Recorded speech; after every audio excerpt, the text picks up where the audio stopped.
European nights, Premier League power and title race pressure. The Champions League picture is finally clear as the league phase concludes, leaving the headlight 24 teams standing.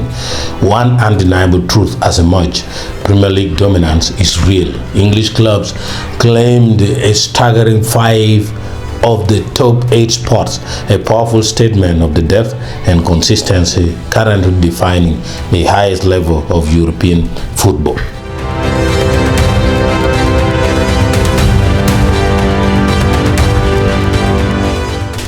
The highlight head direct to round of 16. These teams have secured their path straight to the final 16, bypassing the February playoffs. Number 1 is Arsenal, 24 points, the only team with a perfect record. Number 2 is Bayern Munich, 21 points. Liverpool, 18 points, and number 4 is Tottenham with 17 points, and number 5 is Barcelona with 16 points, and number 6 is Chelsea with 16 points, and number 7 is Sporting CP 16 points, and Manchester City with 16 points, and number 8.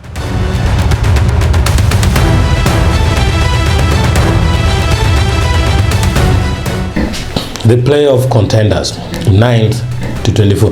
The drama isn't over for the chasing pack.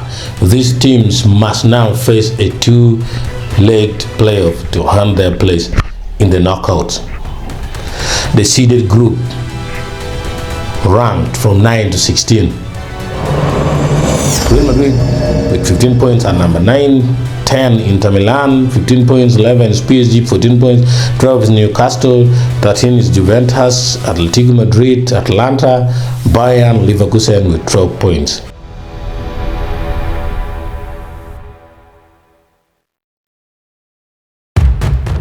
The unseeded group ranked from 17 to 24. Number 17 is Dortmund with 11 points. Olympiacos with 11 points. Number 19 is Club Brugge with 10 points. And number 20 is Galatasaray with 10 points. And number 21 is Monaco with 10 points. And number 22 is Karabakh FK with 10 points. And number 23 is Bodo Glimt 9 points. And number 24 is Benfica with 9 points.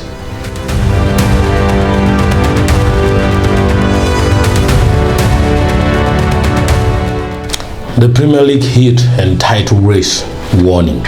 As Europe eats up, the domestic title race is reaching a boiling point. Gunga now with Galatasaray believes Manchester City are gathering momentum at exactly the right time. I still believe they are able to beat Arsenal. Once these City teams get momentum, they go on a long unbeaten run. Well, Ilke, let's start with the game first and foremost. Not the result you came here for, but how do you reflect on the performance? Well, we are in the playoffs. I think that's obviously a good sign for us, and we have 2 legs where we can achieve the next rounds. Mm-hmm. So that's good news. I think regarding the performance, I think there are a lot of areas where we can improve. We have to improve, especially going forward into the playoffs.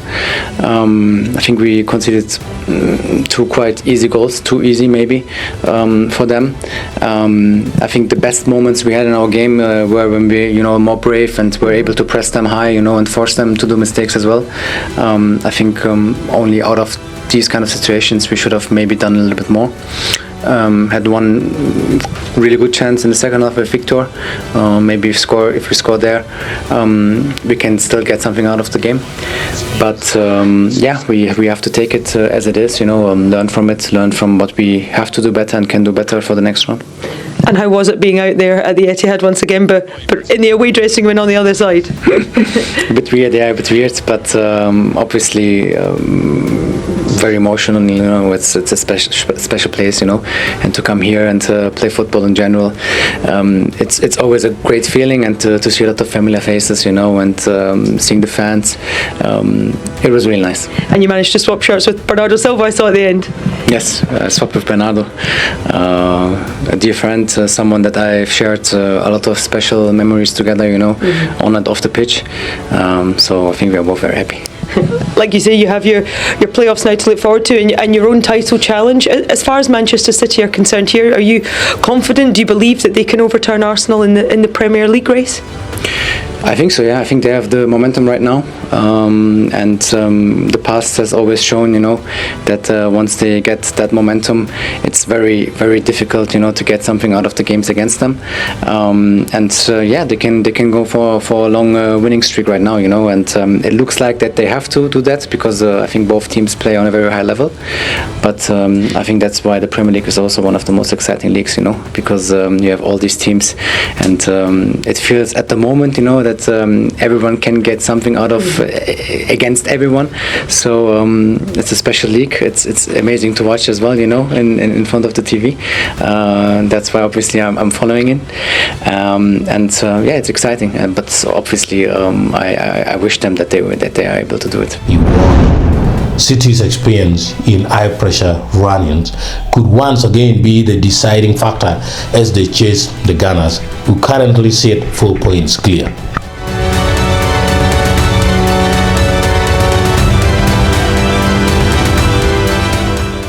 However, questions are growing over Arsenal's attacking fluidity. Former Spurs midfielder Jamie O'Hara blasted the current tactical shift towards set pieces, stating Arsenal have got to step up and start scoring. They've killed the Premier League in terms of fluid football.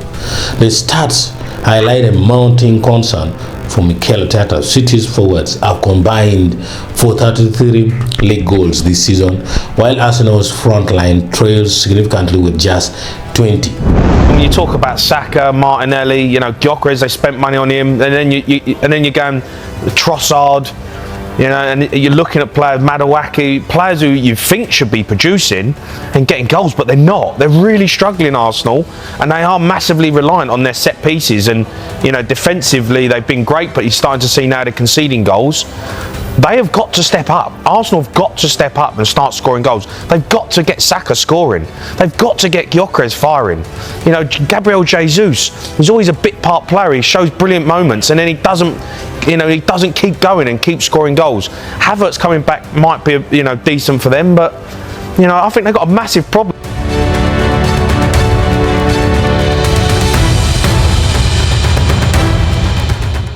Accountability at the top in Europe honestly took center stage after a chaotic night in Lisbon.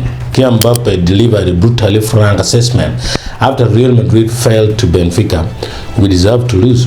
We are too inconsistent. We can't keep doing this day on day of thing. That's not what champions do. Madrid's collapse was the shock of the round. Starting the day in third, Los Blancos needed a win to stay in the top 8. Instead, Jose Mourinho's Benfica pulled off a stunning 4-2 upset, featuring an incredible 98-minute from goalkeeper Anatol Tribune, sending Madrid crashing to 9th place and into the playoffs.